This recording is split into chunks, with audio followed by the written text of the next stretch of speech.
जगाला शांतीचा संदेश देणारे महाकारुण तथागत सम्यक संबुद्ध भगवंताने निर्माण केलेला सद्धम्म प्रचार आणि प्रसार करणारा पूजनीय भिक्खू संघ यांना त्रिवार वंदन। प्रियदर्शी राजा सम्राट अशोक विश्वभूषण डॉक्टर बाबासाहेब आंबेडकर यांना अभिवादन। भगवान बुद्धाने त्यांचा धम्म तृतीय खंड भाग पहिला धम्मामध्ये बुद्धाचे स्थान त्यामधील पाठ पहिला। भगवान बुद्धाने आपल्या धम्मात स्वतःसाठी विशेष स्थान राखलेले नाही। ख्रिस्त हा स्वतःला ख्रिश्चन धर्माचा प्रणेता मानित असे। बघा, भगवान बुद्धानं इतका मोठा धम्म तयार केला, पण त्यामध्ये त्यांनी स्वतःला काही विशेष स्थान राखलेलं नाही। किती मोठं मन आहे।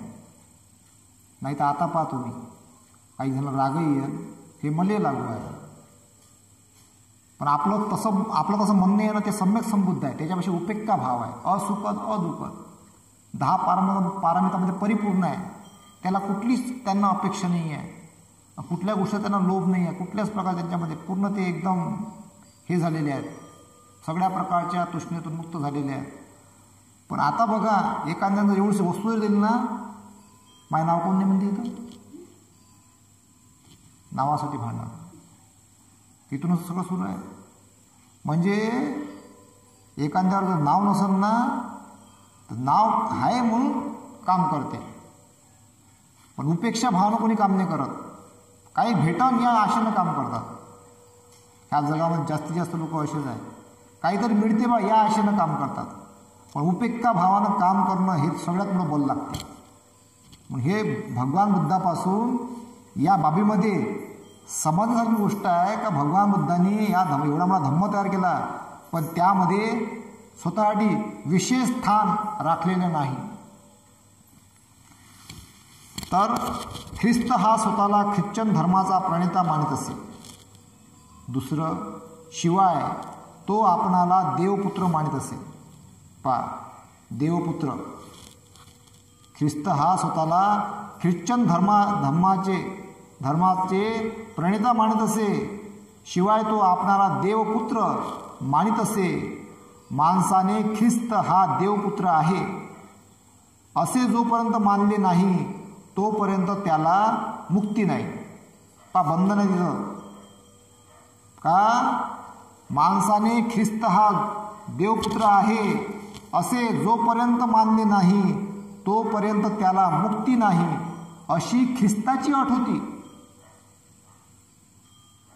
अशा रीतीने ख्रिस्ताने ख्रिस्ती धर्मीयांची मुक्ती ख्रिस्ताला प्रणेता व देवपुत्र मानण्यावर अवलंबून ठेवल्याने त्याने ख्रिस्ती धर्मात स्वतःसाठी विशेष स्थान निर्माण केले। विशेष स्थान निर्माण केलेलं आहे। इस्लाम धर्माचा प्रणेता मोहम्मद हा स्वतःला परमेश्वराचा पैगंबर म्हणजे अल्लाचा पैगंबर, परमेश्वराचा पैगंबर प्रेषित मानित असे। याशिवाय तो असे मानित असे की माणसाने 2 अटी मान्य केल्याशिवाय त्याला निजात म्हणजे मुक्ती नाही। इस्लाम धर्मातील मुमुक्षूने प्रथम मोहम्मदास देवाचा प्रेषित मानले पाहिजे। देव म्हणजे ईश्वराचा प्रेषित मानले पाहिजे। इस्लाम धर्मातील मुमुक्षूने नंतर मोहम्मद हा परमेश्वराचा शेवटचा पैगंबर आहे असे मानले पाहिजे। इस्लाम धर्मात वरील 2 अटी मानणाऱ्यांनाच मोक्षाचा मार्ग खुला आहे। म्हणजे निजात, मुक्तीचा मार्ग, मोक्षाचा मार्ग खुला आहे। मुसलमानांचा मोक्ष हा मोहम्मदाला देवप्रेषित समजण्यावर अवलंबून ठेवल्यामुळे मोहम्मदाने आपण स्वतःला इस्लामी धर्मात स्थान निर्माण केले आहे। भगवान बुद्धाने अशी कधीही अट घातली नाही। भगवान बुद्धाने अशी कधीही अट घातली नाही. शुद्धधन आणि महामाया यांचे आपण औरस पुत्र आहोत, ह्या पलीकडे स्वतः संबंधी तो अधिक काही म्हणत नाही. बघा किती मोठं मन आहे का बा, मी औरस पुत्र आहो, याशिवाय तो अधिक काही म्हणत नाही. येशू ख्रिस्त आणि महम्मद यांनी आपापल्या धर्मशासनात स्वतःसाठी अशी विशेष स्थाने निर्मिली, मोक्षाच्या मार्गात आपले महत्त्व सांगितले. तसे भगवान बुद्धाने केलेले नाही. ह्यामुळेच त्यांच्या वैयक्तिक जीवनासंबंधी विपुल माहिती उपलब्ध असतानाही ती आपल्यापर्यंत येऊन पोचली नाही. पहिली बुद्ध संगीती ही बुद्धाच्या निर्वाणानंतर लवकरच भरविली गेली, हे सर्व श्रुतच आहे. पहिली धम्मसंगीती ही बुद्धाच्या निर्वाणानंतर लवकरच भरविली गेली, हे सर्व श्रुतच आहे. या संगीतीच्या अध्यक्षस्थानी काश्यप हा होता आणि त्यावेळी बुद्धाच्या कपिलवस्तूचेच रहिवाशी, आणि ज्यांनी त्यांच्याबरोबर त्यांच्या निर्वाण काळापर्यंत परिभ्रमण केले ते आनंद आणि उपाली त्या संगीतीला उपस्थित होते. परंतु अध्यक्ष काश्यपाने काय केले? त्याने आनंदाला धम्माचे पठण करायला सांगून संगीतीला प्रश्न केला, हे बरोबर आहे काय? ज्या वेळी संगीती होकारात्मक उत्तर देई त्या त्यावेळी काश्यप त्या प्रश्नावर अधिक चर्चा होऊ न देता तो प्रश्न तिथेच संपवी. यानंतर त्याने उपालीला विनयाचे पाठ म्हणायला सांगितले आणि संगीतीला विचारले, हे बरोबर आहे काय? संगीतीने होकारात्मक उत्तर देताच त्या प्रश्नावर अधिक चर्चा न वाढविता अध्यक्ष काश्यप तो प्रश्न तिथेच संपवी. ह्या पठणानंतर वस्तुतः काश्यपाने संगीतीत उपस्थित असलेल्या कोणाला तरी भगवान बुद्धाच्या जीवनातील काही महत्त्वाच्या घटना कथन करण्याची आज्ञा द्यावयास हवी होती, परंतु काश्यपाने असे काहीच केले नाही. त्याने असा विचार केला असावा की संघाला आपण विचारलेल्या केवळ 2 प्रश्नाचीच कर्तव्य आहे. काश्यपाने भगवान बुद्धाच्या जीवनातील प्रमुख घटनाचे संकलन केले असते तर आज आपणाला भगवान बुद्धाचे संपूर्ण चरित्र उपलब्ध झाले असते. भगवान बुद्धाच्या जीवनातील घटनांचे संकलन करण्याचे काश्यपाला का सुचले नसावे? केवळ उपेक्षा हे त्याचे उत्तर होऊ शकत नाही. ह्याचे उत्तर म्हणजे भगवान बुद्धाने आपल्या धम्मशासनात आपण स्वतःसाठी विशेष स्थान निर्मिलेले नाही हेच होय. बघा, स्वतःसाठी विशेष स्थान निर्मिलेले नाही हेच होय. म्हणजे भगवान बुद्धाचं त्यावेळेस जे धम्मसंगीती म्हणजे भगवान बुद्ध बा काय बोलले, काय त्यांनी विचार मांडले याच्यावर त्यात चर्चा झाली. आणि भगवान बुद्ध कसे दिसायचे, कसे काय काय होते हे पूर्ण त्यांच्या मनात मग तयार झालं. त्यावेळेस लिहित नव्हते तर ते संकलन करत डोक्यामध्ये, एवढी ते भयंकर बुद्धिमान होते. त्यावेळेस असंख्य गाथापाठ, भगवान बुद्ध काय काय बोलले सगळं त्याच्या पाठ, तर ते संकलन झालं गाथांचं, इकून तिकडं दिलं दुसऱ्या पुढच्या पिढीले, पुढच्या भिक्खू संघाले, असे ते प्रवाह होतो. मग लिखाणामध्ये आलं ते, आणि अशा प्रकारे मग ते समृद्ध त्रिपिटक ग्रंथ तयार झाला. हे पुढे ते वाटचाल होत गेली. पण इथं जे म्हटलं गेलेलं आहे का बा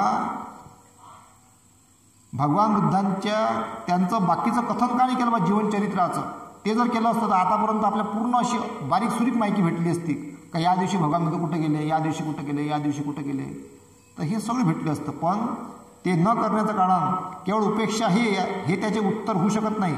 उपेक्षा म्हणजे असुखद अदुःखद, ह्याचे उत्तर म्हणजे भगवान बुद्धाने आपल्या धम्मशासनात आपणा स्वतःसाठी विशेष स्थान निर्मिलेले नाही हेच होय.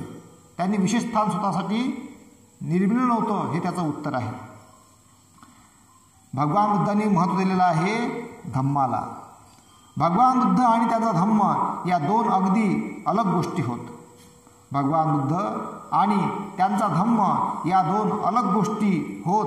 भगवान बुद्ध स्वतःला आपल्या धम्मशासनापासून अलग मानित असे याचे दुसरे उदाहरण म्हणजे आपला उत्तराधिकारी नेमण्यास त्याने दिलेला नकार. उत्तराधिकारी नेमला नाही भगवंतांनी, कारण उत्तराधिकारी नेमला असता मग तिथं भांडणं सुरू झाली असते आधी. म्हणून तर सगळ्या जगामध्ये एकसारखीच वंदना होते, एकसारखंच बुद्धालेच मेन मानते, कारण त्याच्या धम्मालाच मेन मानतात. पण त्यांनी उत्तराधिकारी नेमला नाही. भगवान बुद्ध स्वतःला आपल्या धम्मशासनापासून अलग मानित असे याचे दुसरे उदाहरण म्हणजे आपला उत्तराधिकारी नेमण्यास त्याने दिलेला नकार. 2-3 वेळेला त्यांच्या अनुयायांनी त्यांच्या पश्चात अधिकार ज्याने चालवायचा त्यांचा निर्देश करण्याची विनंती केली आणि प्रत्येक वेळी भगवान बुद्धाने तसे करण्यास नाकारले. बघा, भगवान बुद्धाने काय केलं, त्यांना विनंती केली संघाला का बा तुम्ही काहीतरी उत्तराधिकारी नेमावा कोणतरी हे धम्म चालवासाठी. तर भगवंतांनी काय केलं, ते नाकारलं. नाही तर आता काय होते, कोणतरी उत्तराधिकारी नेमतात, कोणी पक्ष तयार केला, एखादी संघटना तयार केली तर काय होते, ह्या माझ्या उत्तराधिकारी असे नेमतात. पण भगवंतांनी तसं केलं नाही. प्रत्येक वेळी भगवान बुद्धाने तसे नाकारले. धम्म हाच आपला स्वतःचा उत्तराधिकारी असे त्यांचे प्रत्येक वेळी उत्तर असेल. धम्म काही नाही करू, मैत्री करा त्याच्यासोबत, चावत नाही ते. धम्म हाच आपला स्वतःचा उत्तराधिकारी असे त्यांचे प्रत्येक वेळी उत्तर असे. परीक्षा घ्यायला आले ते धम्म कितपत समजला वा, चावलं तर समजून घ्यायचं, काहीतरी नाही समजला तर धम्म हाच आपला स्वतःचा उत्तराधिकारी असे त्यांचे प्रत्येक वेळी उत्तर असे. धम्म हा स्वतःच्या अंगात सामर्थ्यानेच जगला पाहिजे, त्याच्या मागील माणसाच्या सत्तेने नव्हे. भगवंतांनी धम्माला उत्तराधिकार तयार केलेला आहे. धम्मच मेन आहे, धम्म तत्वज्ञान आहे. भगवंतांनी स्वतःला विशेष स्थान दिलं नाही, धम्माला विशेष स्थान दिलं. किती मोठं मन आहे. म्हणून संपूर्ण जगामध्ये भगवंतावर कोणी टीका नाही करू शकत. तसंच बाबासाहेबांनी स्वतःला विशेष स्थान नाही दिलं. बाबासाहेबांनी भारतीय संविधानाला विशेष स्थान दिलेलं आहे देशामध्ये. पहिले कसं होतं, राजेशाही थाट होती. राजा जे म्हणून याला फाशी द्या, आता फाशी, याला मारून टाका, आता मारून टाकेत, याले गाडा, आता गाडून टाके. राजेशाही थाट होती पहिले. मग तो खरा असन खोटा असन ते काही घेणं नाही, मला आढळला समजलं मला द्या त्याला. पण आपलं संविधान असं तयार आहे, 100 गुन्हेगार सुटले तरी चालतील, पण एका बेगुन्हाला सजा नाही झाली पाहिजे, असं आपलं संविधान बनलेलं आहे. त्या संविधानाला बाबासाहेबांनी म्हटलेलं आहे, सोप्या भाषेमध्ये सांगतो, संविधान कितीही कमकुवत असेल, जर त्याला चालवणारे लोक जर चांगले असतील तर ते प्रामाणिकपणे चालत राहील. आणि संविधान कितीही चांगलं असेल, जर चालवणारे लोक जर ते कमकुवत असेल तर त्याला कोणी ते मग वाईटच चालेल. म्हणून संविधानावर, भारतीय संविधानावर टीका करणं हा मूर्खपणाचा आहे. आणि ते मूर्ख लोक जे भारतीय संविधानावर टीका करतात, काय जादू आहे काय? त्या माणसामध्ये नैतिकता असली पाहिजे, त्याला तत्वज्ञान माहीत असलं पाहिजे, तो प्रामाणिक असला पाहिजे. संविधानाच्या पदावर बसलेले लोक हे जर प्रामाणिक असतील तर ते संविधान चांगलंच चाललं. जर प्रामाणिक नसतील तर मग ते आपल्या मताने कारभार करत. म्हणून प्रामाणिकपणा हा फार महत्त्वाचा आहे. धम्म हा स्वतःच्या अंगच्या सामर्थ्यानेच जगला पाहिजे, त्याच्या मागील माणसाच्या सत्तेने नव्हे.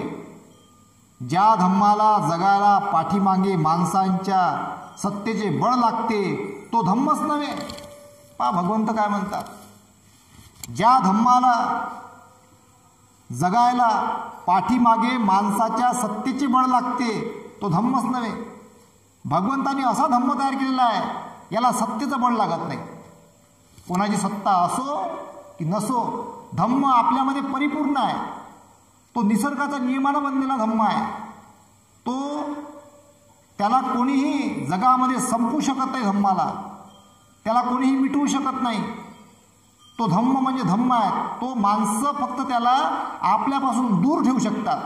पण धम्माचं तत्वज्ञान ही कालही तेच होतं, आजही आहे आणि उद्याही तेच राहणार. फक्त ते माणसामध्ये विलुप्त होऊ शकते. भारतामधून ते धम्म कमकुवत होऊ शकते, तत्वज्ञान कमकुवत होऊ शकते. कोणामुळं? माणसांमुळं. जर त्यांनी ते स्वीकारलं नाही तर.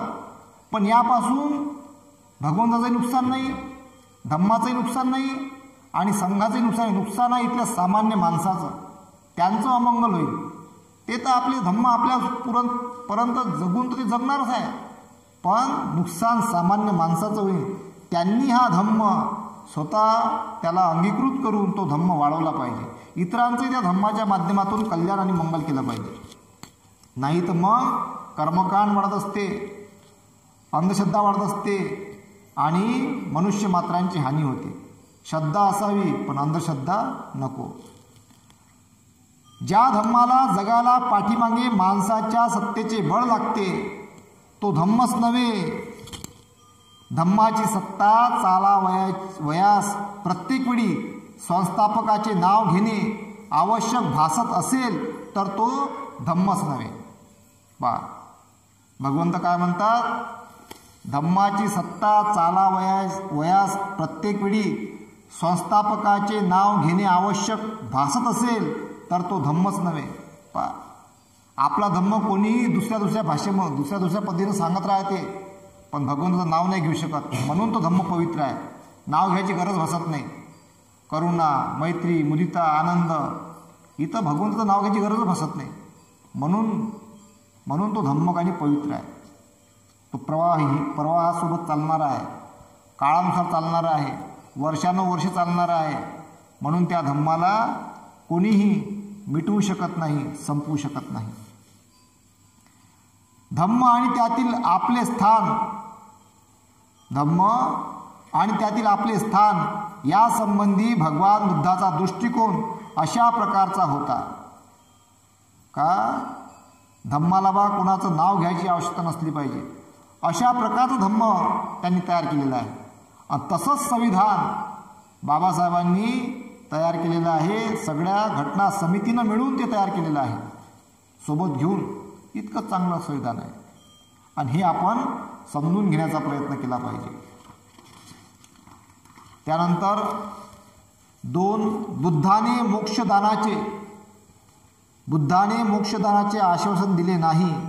तो म्हणे मी मार्गदाता आहे, मोक्षदाता नव्हे.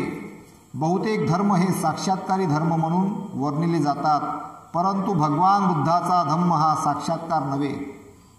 साक्षात्कारी धर्म म्हणजे मी तुमचा निर्माता आहे, माझी पूजा करून आत्म्याला मोक्ष मिळवून द्या असे प्राणी मात्रास सांगणारा देवाचा संदेश. हा संदेश बहुधा एखाद्या नियुक्त व्यक्तीच्या म्हणजे प्रेषितांच्या मार्फत पाठविलेला असतो.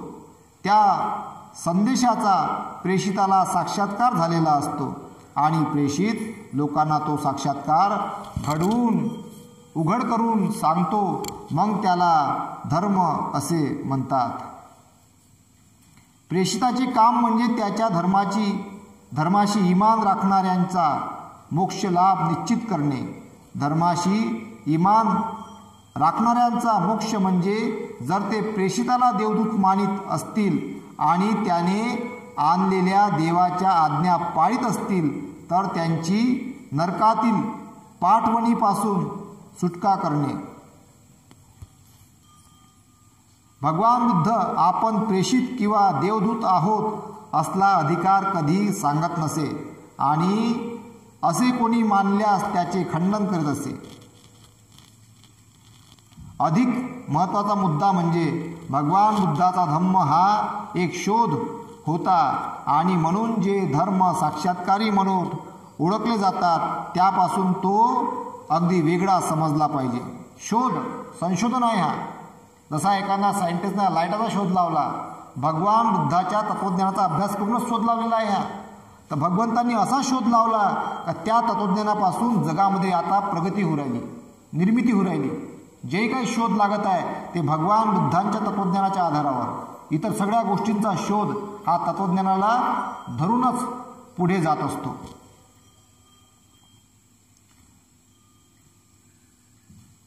त्यानंतर अधिक महत्त्वाचा मुद्दा म्हणजे भगवान बुद्धांचा धम्म हा एक शोध होता आणि म्हणजे जे धर्म साक्षात्कारी म्हणून समजले जातात त्यापासून तो अगदी वेगळा समजला पाहिजे. भगवान बुद्धाचा धम्म हा एक शोध आहे असे म्हणण्याचे कारण पृथ्वीवरील मानवी जीवनाच्या सखोल अभ्यासातून तो उद्भवलेला आहे.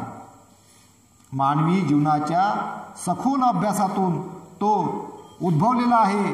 ज्या स्वाभाविक प्रवृत्तीत मनुष्य जन्म घेतो त्याच्या क्रिया, प्रक्रिया आणि इतिहास व परंपरा ह्यांच्यामुळे त्यांना मिळालेले निष्ठ वळण ह्यांच्या संशोधनाचा परिणाम म्हणजे बुद्धधम्म. मानवाच्या संशोधनातून आणि सगळ्या संशोधनातून हा धम्म तयार झालेला आहे. स्वभावातून, प्रवृत्तीतून, सगळ्या क्रिया, प्रक्रिया, इतिहास, परंपरा या सर्वातून हा धम्म निर्माण झालेला आहे. सर्व प्रेषित मोक्षाचे आश्वासन देतात. मोक्षाचे आश्वासन न देणारा भगवान, मोक्षाचे आश्वासन न देणारा भगवान बुद्ध हाच एक गुरु आहे. मोक्षदाता आणि मार्गदाता यांमध्ये त्यांचे विभाजक रेषा काढली आहे. एक मोक्ष देणारा आहे तर दुसरा केवळ मार्ग दाखविणारा आहे. भगवान बुद्ध हा केवळ मार्गदाता होता. मोक्ष हा ज्याचा त्याने आपल्या श्रमाने मिळवावयाचा आहे. आपले हे मत मोगलान ह्या ब्राह्मणाला खालील सूक्तात भगवान बुद्धाने स्पष्ट करून सांगितले आहे. एकदा भगवान श्रावस्तीत मिगार मातेच्या पूर्वाराम प्रसादात उतरले होते. नंतर मोगलान हा गणक हिशेब ठेवणारा ब्राह्मण तथागताजवळ आला आणि स्नेहाने अभिवादन करून त्यांच्या बाजूला बसला. कुशलक्षेम विचारल्यावर तो गणक मोगलान तथागताला म्हणाला, श्रमण गौतमा, ज्याप्रमाणे माणसाला या प्रासादाचे दर्शन क्रमशः होते, पाऊल पुढे पडते, क्रमशः पुढील मार्ग दिसतो, हळूहळू पायऱ्या चढून शेवटची पायरी येते, त्याप्रमाणे आम्हा ब्राह्मणांचे शिक्षण क्रमशः घडते. म्हणजेच आमचे वेदाध्ययन घडते. शमन गौतमा, ज्याप्रमाणे अंक गणनेत आणि धनुर्विद्येत पायरी पायरीने प्रगती होते त्याप्रमाणेच आम्हा ब्राह्मणांची आपल्या शिक्षणक्रमात क्रमशः प्रगती होते. जेव्हा आम्ही शिकवणी देतो तेव्हा शिष्याला एकी एक, दूरकी 2, तिरकी 3, चौके 4 असे 100पर्यंत फाडे शिकवितो. गौतमा, आता सांग, तुझ्या धम्मामध्ये अशाच तऱ्हेचे प्रगतिशील शिक्षण तुझ्या शिष्यांना मिळते काय? होय ब्राह्मणा, असेच मिळते. ब्राह्मणा, एखाद्या अश्वविद्येतील निपुण पुरुषाचे उदाहरण घेऊ. तो प्रथम जातिवंत घोडा घेऊन त्याला लगाम घालून पहिला धडा देतो. नंतर तो त्याला अधिकाधिक शिकू लागतो. ब्राह्मणा, अगदी त्याचप्रमाणेच तथागत शिकाऊ माणसाला हाताशी धरतात आणि त्याला पहिला पाठ असा देतात, बंधू शीलवान हो आणि कर्तव्याच्या जाणीवेने स्वतःला संयमित कर, प्रतिमोक्षाचा नियम पाळीत जा, सदाचार संपन्न हो, क्षुद्र दोषातही भय आहे हे ओळखून स्वतःचे वर्तन ठेव, विनयाचे परिपालन कर, हे सर्व तो शिकल्यानंतर तथागत त्याला असा दुसरा पाठ देतात, ये श्रमणा ये, डोळ्यांनी वस्तू पाहिली असता तिच्या बाह्य देखाव्याने अथवा तपशिलाने भारला जाऊ नकोस. संयमरहित चक्षुरिंद्रियाने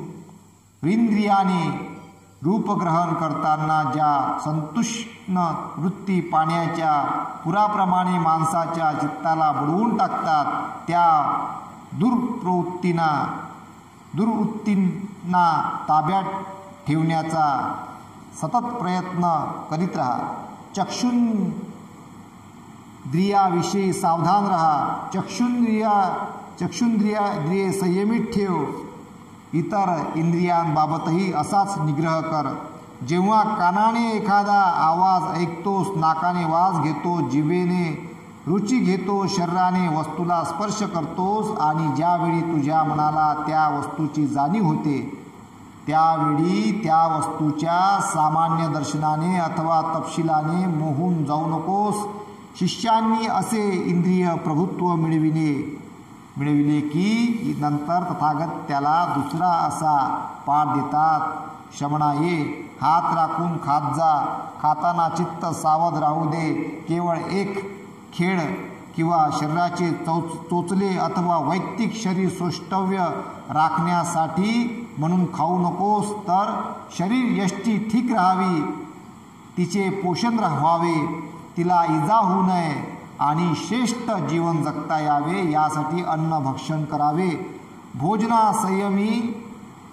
भोजन समयी मनात सदोदित हा विचार असावा की मी माझ्या पहिल्या वेदनांचा निग्रह करीत आहे, नव्या वेदना उत्पन्न होऊ देणार नाही, माझी जीवनयात्रा निर्दोष आणि सुखपूर्ण होईल. नंतर हे ब्राह्मणा, श्रमण अन्नभक्षणाचा निग्रह शिकला की तथागत त्याला पुढे असा पाठ देतात, श्रमणा ये, जागृततेचा सती अभ्यास कर. दिवसात चालता बसता तू चित्त शुद्धीचा प्रयत्न कर. जागृततेचा सती अभ्यास कर. दिवसा चालता बसता तू चित्तशुद्धीचा प्रयत्न कर. रात्रीच्या पहिल्या प्रहरी सुद्धा येऱ्या-झाऱ्या करीत किंवा एका जागी बसून चित्तशुद्धीची साधना करीत राहा. दुसऱ्या प्रहरी उजव्या कुशीवर सिंहासारखा एक पाय दुसऱ्या पायावर ठेवून पडून राहा आणि सावध राहून बुद्धिस्फुरसर व एकाग्रतेने चित्तशुद्धीचा विचार कर. तिसऱ्या प्रहरी उठ आणि येराझारा करीत किंवा बसून आपले चित्तमलापासून परिशुद्ध कर. हे ब्राह्मणा, तो श्रमण जागृततेचा अभ्यासी झाल्यावर तथागत त्याला दुसरा पाठ देतात, तो असा श्रमणा ये देतात, तो असा श्रमणा ये, जागरूकता आणि स्मृती सम्यक जाणीव यांनी युक्त हो. पुढे जाताना किंवा मागे येताना आत्मसंयम राखीत जा. पुढे किंवा मागे पाहताना, वागताना किंवा विसावा घेताना, अंगात वस्त्रे घालताना किंवा वस्त्रे आणि भिक्षापात्र नेत असताना, खाताना, चघळताना, स्पर्श करताना, शरीर व्यापार करताना, चालताना, उभे राहताना, निद्रिस्त असताना किंवा सावध असताना, बोलताना किंवा मौन धारण केलेले असताना सदैव स्मृतीयुक्त म्हणजेच जाणीवपूर्वक संयम राखीत जा. नंतर हे ब्राह्मणा, त्या शिष्याला आत्मसंयम साधता आला तर तथागत त्याला पुढील पाठ देतात, श्रमणा ये, एखादे एकांताचे स्थान शोधून, मग ते अरण्य असो, एखादा वृक्ष असो, पर्वतगृह असो, पर्वतगुफा असो, मशानस्थान असो,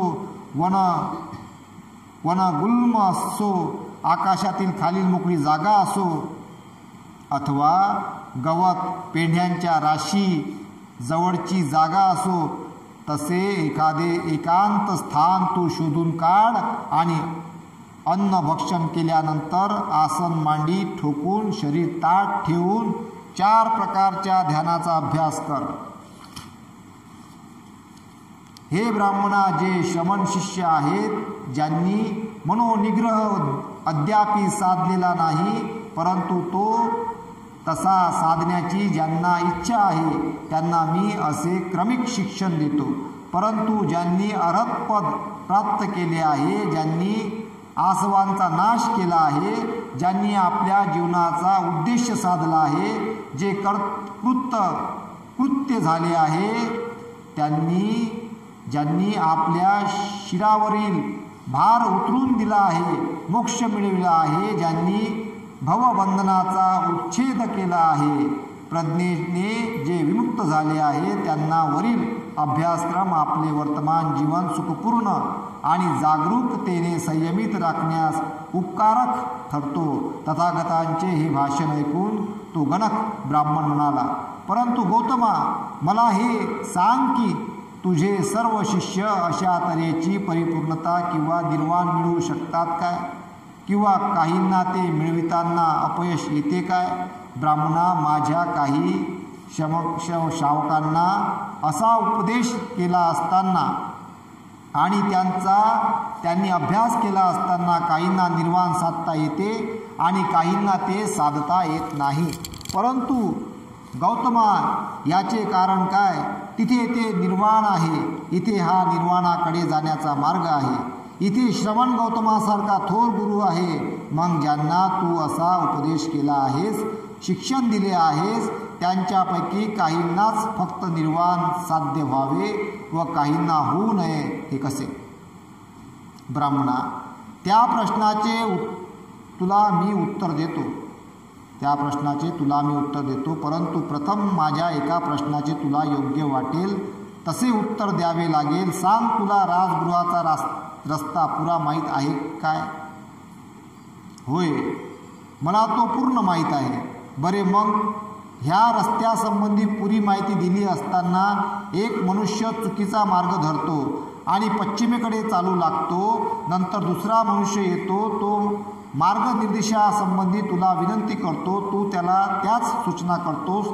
तो तुझ्या सूचनेप्रमाणे वागतो आणि सुरक्षितपणे राजगृहाला जाऊन पोचतो. ब्राह्मण बोलू लागला, त्याला मी काय करणार? फक्त मार्ग दाखविणे हे माझे काम आहे. ब्राह्मणा, मग मी काय करतो? हे तू ताडले असशीलच. तथागत फक्त मार्गच दाखवितो. या सुक्तावरून स्पष्ट होते की बुद्ध हा मोक्षाची आश्वासने देत नाही, तो फक्त मार्ग दाखवितो. आणि मोक्ष म्हणजे काय? मोहम्मद आणि येशू ख्रिस्त यांच्या शिकवणुकीत मोक्ष म्हणजे प्रेषितांच्या मध्यस्थीने नरकात जाण्यापासून जीवाला वाचवणे. भगवान बुद्धाच्या शिकवणुकीप्रमाणे मोक्ष म्हणजे निर्वाण, आणि निर्वाण म्हणजे राग लोभादी विकारांचा निग्रह. अशा धर्मात मोक्षाचे वचनबद्ध आश्वासन कसे मिळणार? बघा, मार्ग दाखवतात निर्वाणाचा. का बा, निर्वाणातून तुम्ही दुःखातून मुक्त होता. निर्वाणालाच त्यांनी मोक्ष म्हटलं गेलेलं आहे. तर निर्वाण अवस्था प्राप्त करणं, राग द्वेष लोभ मोहातून पूर्णपणे मुक्त होणं आणि मग निर्वाणपद प्राप्त करणं. तर अशा प्रकारे आपण निर्वाणपद प्राप्त कराल अशी मी आशा बाळगतो आणि इथेच थांबतो. साधू साधू साधू.